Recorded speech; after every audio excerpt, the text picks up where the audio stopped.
Un chiffre va retenir notre attention dans la vidéo d'aujourd'hui. 1,2 milliard d'euros. Je répète, 1,2 milliard d'euros. Eh bien, c'est la somme que compte investir l'organisme qu'on appelle Action Logement pour pouvoir transformer des bureaux en logements.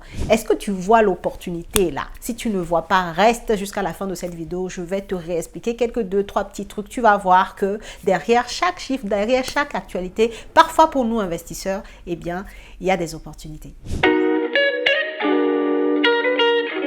Bonjour à tous et bienvenue sur cette chaîne destinée à l'investissement immobilier. Je suis Céline Médéou, épouse de Rideau. Je suis une immopreneur, une personne qui fait du business avec l'immobilier. C'est ce que je t'apprends à faire au travers de mes contenus complètement gratuits sur cette chaîne, également au travers de mes formations et de mes accompagnements. Donc, si le sujet t'intéresse et tu ne l'as pas encore fait, je t'invite tout de suite à t'abonner à la chaîne et surtout active ta cloche de notification pour ne pas rater mes futures publications. Et la deuxième chose, regarde dans la barre de description de la vidéo et tu verras un lien très intéressant, des liens d'ailleurs très intéressants. Le lien vers ton cadeau de bienvenue, les 10 commandements de l'investissement immobilier rentable et également le lien pour prendre rendez-vous si tu es sur un projet d'investissement que tu veux être accompagné, être serein, être guidé pour pouvoir concrétiser avec réussite, avec succès ton projet. Comme je le disais dans l'introduction, on va s'intéresser à cette somme faramineuse de 1,2 milliard d'euros que compte investir Action Logement afin de pouvoir transformer des bureaux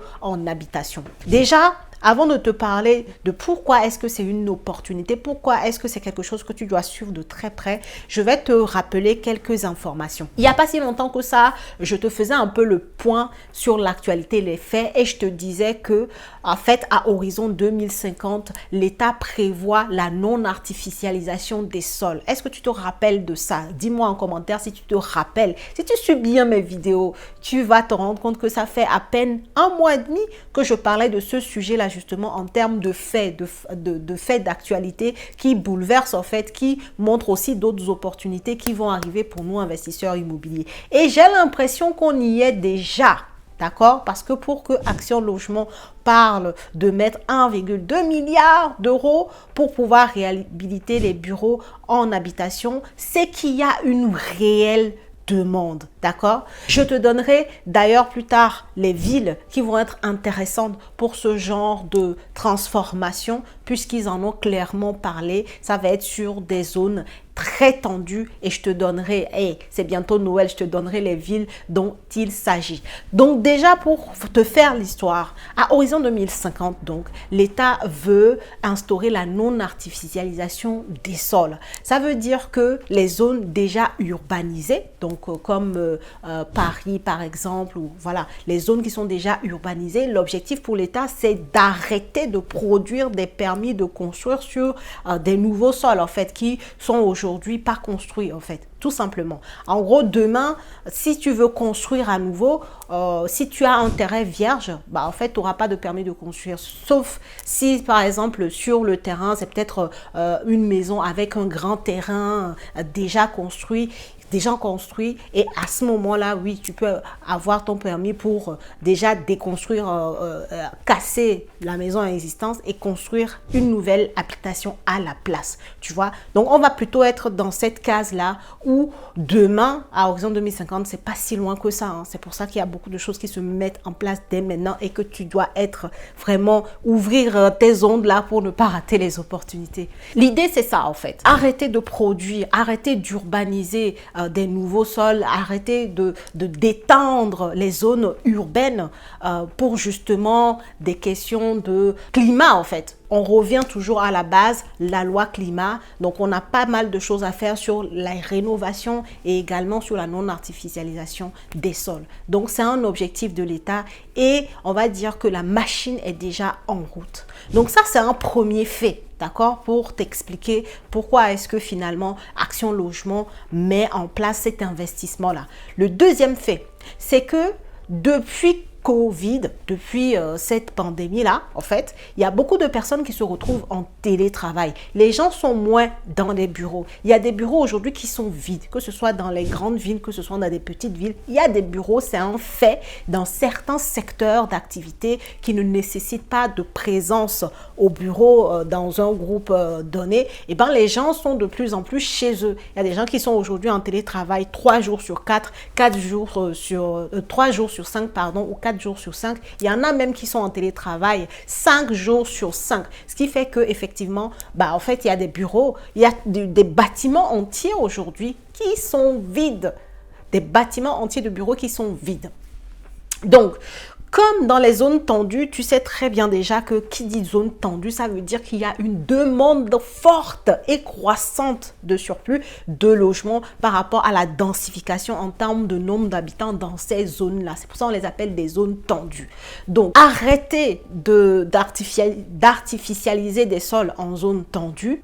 Ces personnes-là, il faut quand même les loger en fait. Donc, pour les loger et pour respecter justement cette règle-là qui va arriver, c'est de pouvoir produire des logements dans des bâtiments aujourd'hui qui sont abandonnés en fait, parce que leur utilité première n'est plus d'actualité. Tu vois ce que je veux dire? Donc, les bureaux avant, c'était exploité en bureaux. Aujourd'hui, les bureaux qui se retrouvent vides, des bâtiments tout entiers de bureaux qui se retrouvent vides, au lieu de les laisser vides, il n'y a personne, pourquoi ne pas les transformer en logements pour justement répondre à la demande grandissante de logements dans des villes très tendues, dans des secteurs très tendus. En fait, c'est ça l'objectif, tu vois. Donc là, on est en train de commencer à anticiper les problèmes de logement que va amener en fait la non-artificialisation des sols dans les années à venir. On commence déjà là. Si aujourd'hui, Action Logement prévoit débourser dans les 3 années à venir 1,2 milliard d'euros dans la transformation des bureaux en habitation dans les zones tendues, ça veut dire que toi aussi là,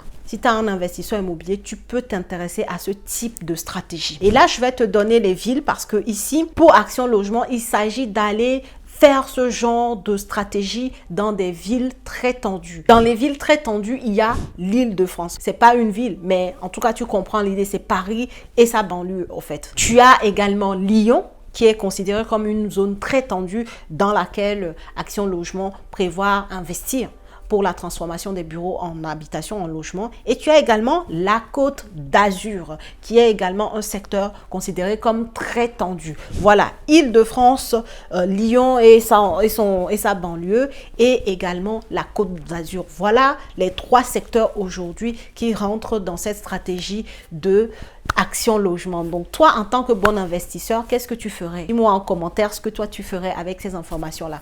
Moi, je te le dis de facto, ce qui me vient à l'esprit quand je vois Action Logement s'intéresser à ces villes pour pouvoir transformer des bureaux en habitation dans ces villes. Je crois que d'ailleurs, même ça a déjà commencé en Île-de-France, à Paris, ça se fait déjà.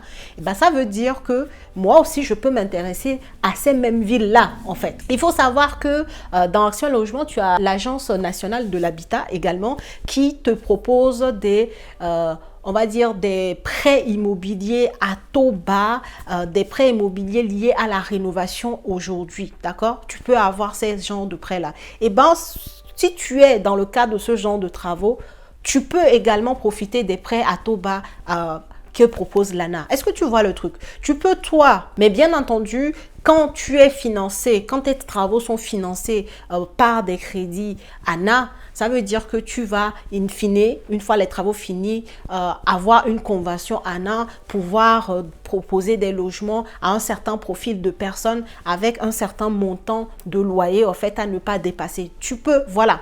Donc, juste pour te le préciser. Mais là, on parle vraiment d'exploser son patrimoine, en fait, grâce aux autres. Donc, avoir, même avec ce type de loyer, avec la convention ANA, je pense que ça peut être très intéressant d'appliquer cette stratégie-là, de profiter de l'aide de l'ANA, de profiter des crédits à taux bas de l'ANA et également des primes qui sont tout autour pour pouvoir transformer des bureaux en habitation. Parce que clairement, aujourd'hui, comme il y a cette loi-là qui arrive, c'est une certitude. Et également, on sait que dans les secteurs tendus, déjà aujourd'hui même, avec les nouvelles constructions, on a quand même un déficit de logement. Et même aujourd'hui, parlons des mairies. Aujourd'hui, les mairies, elles sont moins exigeantes pour pouvoir accepter des changements de destination comme ça d'immeubles. Ce qui n'était pas le cas il y a quelques temps, en fait. C'est pour te dire que cette nouvelle loi, tout le monde est en train d'anticiper. Quand je parle de tout le monde, l'État et puis toutes ces administrations sont en train d'anticiper les problèmes de logement que ça va emmener, puisque déjà aujourd'hui, sans la non-artificialisation des sols, dans les zones très tendues, on est déjà en déficit de logement. Donc aujourd'hui, si tu peux, en tout cas, je veux dire que le projet mérite d'être réfléchi en fait. Les calculs méritent d'être posés parce que même en cas de convention ANA, de faire financer des travaux pour faire ce changement, ce type de stratégie-là qui va être facilité dans les mois et les années à venir, clairement, ça va être... De toute façon, tu sais que c'est toujours des phases en fait. Donc, dans les 4, 5, 6 ans là, allez, à venir, ça va être très facilité par les mairies parce que voilà, il faut y aller, il faut produire des logements, il faut anticiper ce déficit-là à horizon 2050. Déjà que aujourd'hui, c'est déjà compliqué en fait dans ces zones très tendues-là. Donc, ça vaut le coup que toi aussi, tu ailles regarder. Maintenant, en fonction de ton profil, tout le monde ne peut pas se permettre. C'est-à-dire, si aujourd'hui, tu es primo-accédant, ce n'est pas le genre de projet que tu vas faire. Mais si tu as déjà investi 1, 2, 3 fois, tu peux t'intéresser à ce type de projet, en fait, de pouvoir faire des transformations d'immeubles de bureaux en habitation. Et ce qui est génial, et je finirai par là, c'est que comme aujourd'hui, on a ce problème où les gens se retrouvent beaucoup en télétravail et qu'il y a des bureaux qui sont vides, et bien ces bureaux-là ont déprécié. C'est-à-dire, aujourd'hui, quand on parle d'immobilier, les types de biens qui ont le plus dégringolé en termes de prix, bah, ce sont les bureaux en fait. Justement parce que bah, c'est vide,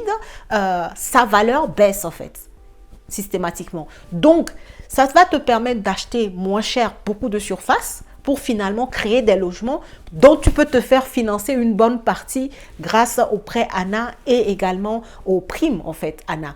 Donc, si tu as un investisseur un peu aguerri, pense à cette stratégie-là. Comme je dis souvent, un bon investisseur s'intéresse à l'actualité. Si Action Logement aujourd'hui veut mettre 1,2 milliard d'euros dans ce type de stratégie, c'est clairement qu'il y a une demande. C'est clairement que les administrations vont faciliter ce type d'investissement. Et donc, c'est clairement là que tu devrais être si tu es un investisseur un peu aguerri. Voilà ce que je voulais te partager. Si tu avais l'information, je t'invite à me dire en commentaire, en fait, si tu l'avais déjà eu ou pas du tout. Est-ce que tu vas en profiter? Est-ce que tu vas réfléchir à cette stratégie-là ou déjà que tu le regardes? Est-ce que tu vas utiliser cette stratégie ou alors est-ce que tu regardes d'ailleurs déjà ce genre de stratégie, ce genre de bien immobilier là?